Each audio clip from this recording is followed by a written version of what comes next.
Alors, la dernière table ronde est quand même un peu, voire beaucoup, voire complètement psychologie en fait. Donc c'est la psychologie clinique et sociale. Et c'est deux personnes de l'Université de Nanterre. Donc je vais donner la parole à Samantha Tessier. Donc Samantha Tessier est psychologue. Elle est doctorante à l'Université de Nanterre en psychologie sociale et en psychologie clinique, ce qui est quand même assez inhabituel. Donc elle a un peu les deux casquettes et elle va nous parler sur quel impact des campagnes publicitaires et préventives sur les joueurs des hasards et d'argent. Il y a la parole. Bonjour. Alors, voilà. Donc, en effet, aujourd'hui, je vais vous parler de l'impact des campagnes publicitaires sur les joueurs de hasard et d'argent. Et donc, je suis très contente, en fait, de vous faire cette présentation aujourd'hui, car c'est la première fois pour moi que je vais parler vraiment des données recueillies. Voilà. Alors, quand on parle d'impact de campagne publicitaire, en fait, de quoi est-ce qu'on va parler ? 3 questions, en tout cas, que j'aurais envie de vous poser avant qu'on rentre dans le cœur du sujet. Est-ce que vous, aujourd'hui, en tout cas depuis ce matin, vous avez en tête une campagne, un message publicitaire que vous avez pu voir, entendre, à la fois dans les transports en commun ce matin en arrivant, dans la rue, à la radio, à la télé ? Je ne sais pas, c'est une question que je vous pose, je vous laisse réfléchir 2 petites secondes. Et puis, si vous vous souvenez d'un message que vous avez vu depuis ce matin, est-ce que c'est un produit, un événement que vous connaissez, que vous avez déjà acheté ? Et puis, est-ce que vous pensez l'acheter ? Alors, en effet, c'est toutes ces questions-là qu'on va se poser lorsqu'on va regarder comment une campagne ou un message publicitaire va impacter nos comportements.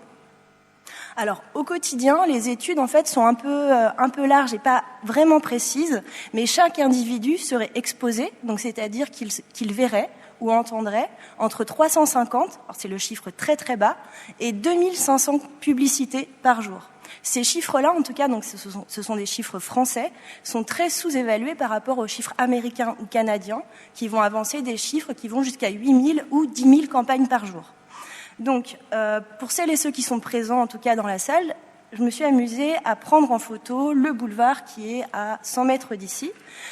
Juste pour information, en bas à gauche, vous avez 3 publicités pour des pièces de théâtre. Vous avez un tout petit kiosque à journal juste de l'autre côté de la rue, dans lesquels il y a 8 unes de magazines ou de journaux. Sur cette photo, on vient juste de rater un bus sur lequel il y a un film au cinéma actuellement. Et puis, on va avoir aussi des devantures de magasins qui vont vendre leurs produits, proposer les offres du moment. Et il y avait même, en tout cas, une petite affiche sur la brocante qui a lieu le week-end prochain. Alors, en effet, lorsqu'on parle de campagne publicitaire, l'idée est donc bien, au final, d'aller jusqu'à un comportement d'achat ou en tout cas de participation à un événement, par exemple. Et donc, en fait, là, dans ce premier temps, on va s'attacher à regarder les différents processus qui sont en jeu. Alors déjà, on va être exposé à un message, à une campagne publicitaire. Donc cette exposition, dans 95% des cas, en fait, elle est incidente. C'est-à-dire qu'en fait, par défaut d'attention, ça ne va pas nous permettre de prendre conscience de cette exposition-là. Après, l'exposition, bien évidemment, peut être directe lorsque notre attention va être portée directement sur le message.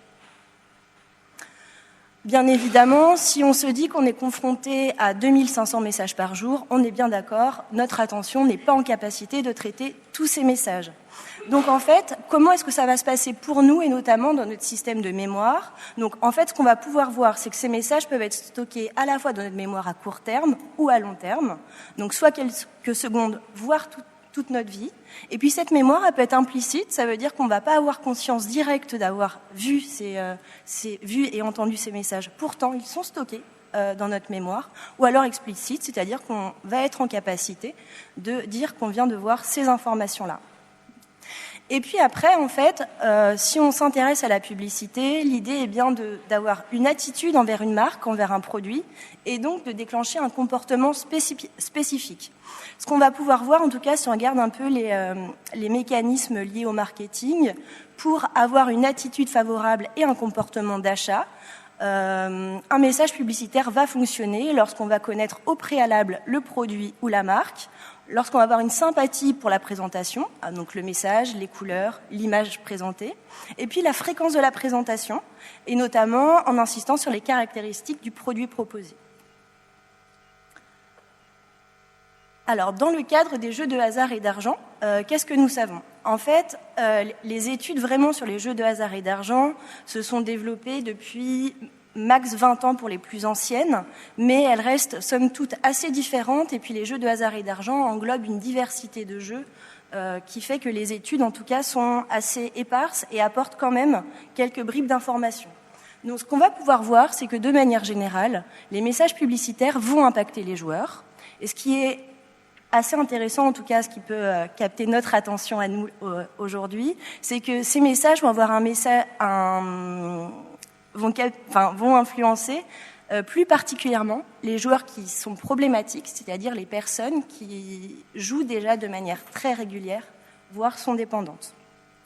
Si on regarde rapidement, en tout cas, ce que va nous dire la littérature, c'est que, par exemple, les offres promotionnelles vont inciter davantage les joueurs problématiques que les autres joueurs, qu'après avoir vu des campagnes, les joueurs problématiques vont être très incités à jouer, et pour 25% d'entre eux, et 50% vont être moyennement incités. Lorsque les personnes vont regarder des programmes sportifs, c'est-à-dire avec des bannières, avec des logos sur les maillots, qui vont donc contenir une grande quantité de publicité sur les jeux d'argent, les joueurs problématiques expriment à nouveau une plus grande intention de jouer. Et puis chez les joueurs problématiques, les campagnes déclenchent l'envie de jouer.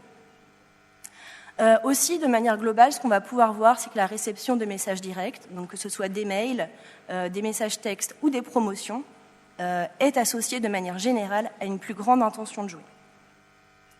Alors, au travers de ces différents processus, ce processus qu'on vient de regarder, mais aussi ce que nous dit la littérature, on a mis en place plusieurs éléments.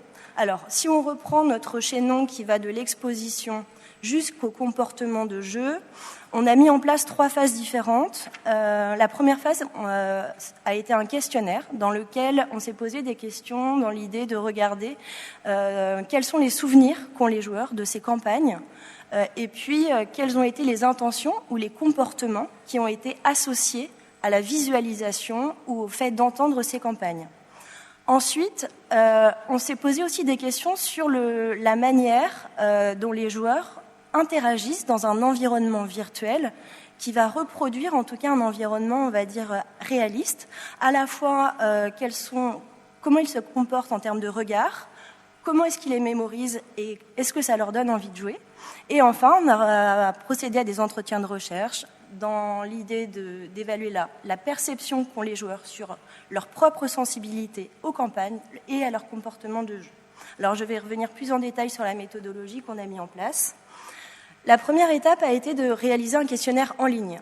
Donc questionnaire en ligne dans laquelle un enjeu assez fort pour nous était d'une part de déterminer la sévérité du jeu, c'est-à-dire est-ce que le répondant est un joueur qu'on va nommer récréatif ou alors est-ce qu'il est déjà joueur problématique. On a utilisé une diversité de questionnaires, donc psychologiques et validés scientifiquement, mais on ne les détaillera pas aujourd'hui. Et après, en fait, on a évalué justement les campagnes publicitaires. Donc pour cela, en fait, on a regardé l'ensemble des campagnes publicitaires qui avaient été diffusées dans l'espace public entre 2019 et 2020 par tous les opérateurs de jeux français. Pour chaque campagne présentée, donc là j'en ai mis une au hasard d'Unibet, on demandait aux participants s'ils l'avaient déjà vue. S'ils nous disaient oui, on leur demandait s'ils avaient eu envie de jouer après la visualisation de cette campagne, et puis s'ils avaient mis en place un comportement de jeu lié à ça. Suite à ça, si les personnes nous disaient qu'ils ne l'avaient pas vu, une autre campagne leur était présentée et leur était proposée.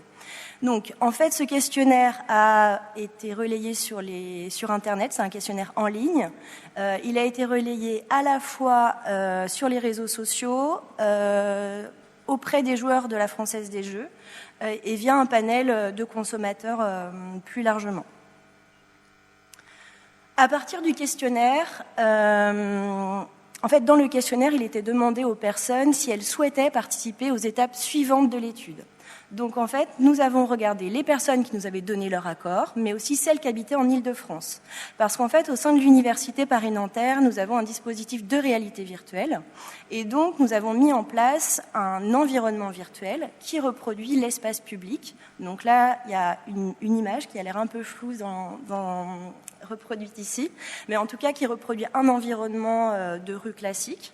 On a reproduit aussi chez un buraliste, mais aussi dans le métro. Donc ces 3 lieux sont des lieux qui, au quotidien, présentent de nombreuses campagnes publicitaires. Pour réaliser cette étude, on a aussi créé 10 campagnes différentes. 5 étaient des campagnes publicitaires et 5 autres étaient des campagnes préventives.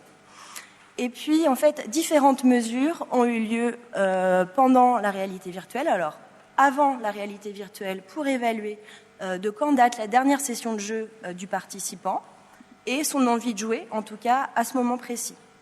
Pendant la réalité virtuelle, le casque, en tout cas, est équipé d'un programme qui permet de regarder où regarde la personne seconde après seconde. Et puis, après la réalité virtuelle, on a réévalué l'envie de jouer, mais aussi on a mis en place une procédure pour évaluer le nombre de campagnes auxquelles les personnes ont été exposées et dont elles se rappellent immédiatement après la session. Donc, s'il y avait 10 campagnes dans l'environnement virtuel, on a sélectionné un panel de 30 images et donc, en fait, les personnes devaient sélectionner parmi les 30 celles qu'ils avaient vues pendant l'exposition à la réalité virtuelle. Et puis, à partir des personnes qui avaient participé à la réalité virtuelle, on a fait des entretiens de recherche pour permettre de comprendre, en tout cas, à la fois les pratiques et les parcours des joueurs, leur perception de l'impact sur eux au quotidien de la publicité, et plus largement, en fait, l'impact que ça a sur leur comportement, ce qu'ils pensent aussi des mesures mises en place aujourd'hui par le gouvernement pour réguler le jeu, et puis d'autres comportements aussi qui peuvent être proches des jeux de hasard et d'argent, donc notamment les jeux vidéo, la crypto-monnaie ou la bourse. Alors, nos résultats. Au total, on a eu 3600 personnes qui ont ouvert le questionnaire, 3200 ont donné leur consentement, 2800 ont renseigné le questionnaire qui nous permet d'indiquer le type de joueur, donc qui allait donc de récréatif à problématique. Et au final, à l'échantillon qu'on va regarder aujourd'hui, ce sont les 2092 personnes qui ont donc renseigné les questions sur la typologie de joueurs, mais aussi qui ont renseigné les données relatives aux campagnes publicitaires. Alors, qu'est-ce que ça a donné si on regarde les données issues du questionnaire et donc de la mémorisation à long terme ? Alors déjà, parmi ces 2089 joueurs, on a 8% qui étaient des joueurs problématiques, donc 175 personnes, et 17% étaient des joueurs à risque modéré. On a donc 17% de personnes. De manière générale, parmi les 10 campagnes proposées, les participants ont reconnu 1,6 campagnes en moyenne. Après, combien de campagnes chaque personne s'est souvenue ? Donc, ça va de 1,1 pour les joueurs récréatifs, et ce nombre de campagnes moyens rappelés monte jusqu'à 3,6 pour les joueurs problématiques. Donc ces résultats sont statistiquement significatifs. Si, après, on va un peu plus loin sur l'incitation et donc sur les comportements mis en place, décrits en tout cas par les participants, on voit que l'incitation a joué après avoir vu un message publicitaire est de 13% lorsque le participant est un joueur récréatif. Et ce taux augmente progressivement, et lorsqu'on regarde ces données plus spécifiquement sur les joueurs problématiques, il atteint alors 73%. Si on regarde les comportements de jeu après avoir visionné une campagne, là, les statistiques passent de 6% pour les joueurs récréatifs, et on retrouve ce même phénomène, ça monte graduellement, pour atteindre 76% chez les joueurs problématiques. Alors, après, là, je vous présente les données de mémorisation à court terme et l'envie de jouer. Donc là, en fait, ce sont des données qui sont issues de la réalité virtuelle. Donc, on est encore en cours de recueil de données, donc c'est vraiment des tendances, et l'idée, ce n'est pas qu'on prenne ça comme des résultats définitifs, car ils risquent de bouger au fil du temps. Là, ce qu'on voit, en tout cas, grossièrement, on va dire, c'est que à la fois les joueurs à faible risque jusqu'aux joueurs problématiques retiennent en moyenne un nombre de campagnes qui est assez similaire. Mais ça, ce sera à confirmer plus tard. l'envie de jouer, en tout cas avant et après. Donc à gauche, c'était la pré-exposition et à droite, en post-exposition. Donc les deux courbes du haut, ce sont à la fois les joueurs à risque modéré et joueurs problématiques. Là, c'est pareil, l'idée ne passe de sortir des résultats définitifs.